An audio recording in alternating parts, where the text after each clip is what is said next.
It was cruel and inhumane treatment by the Toronto Police and the Attorney General of Ontario. Now, I am alleged for 2:45 p.m. on March 30th, while I was the applicant in the Supreme Court of Canada contesting the appointment of Olivia Child against the City of Toronto and Olivia Child. I was also the applicant in the Superior Court against the police and the OIPRD, now known as LECA, on corruption and human rights against Toronto Corrupt Housing Corporation. Now, in turn, a fire I uncovered at nearly 3 p.m.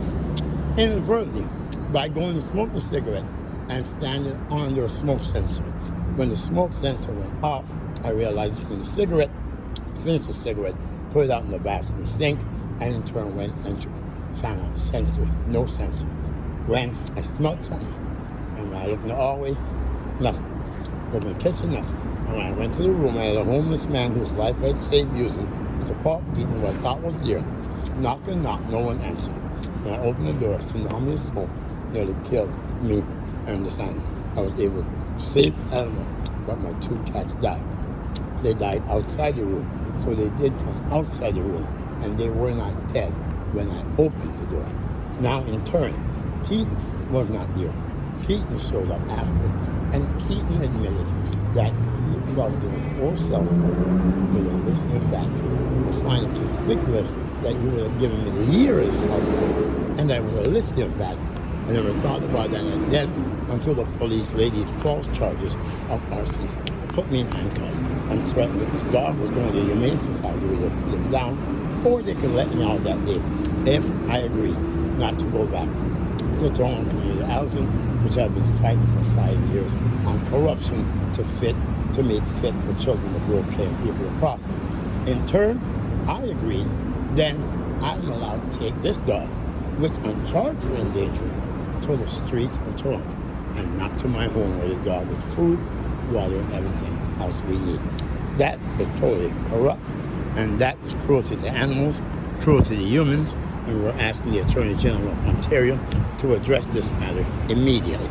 You cannot have the police lay false allegations, and you know they were false because I'm charged for endangering this animal, but you gave me the same animal I'm charged for endangering to take to the streets, and then you charge me for negligence and mischief, and there cannot be no negligence and no mischief in arson. It basically amounts to basic attempt murder for the Toronto Police to ban me from going to my home to where I have to live here on the bridge, where there was so much fire, where everyone feasted.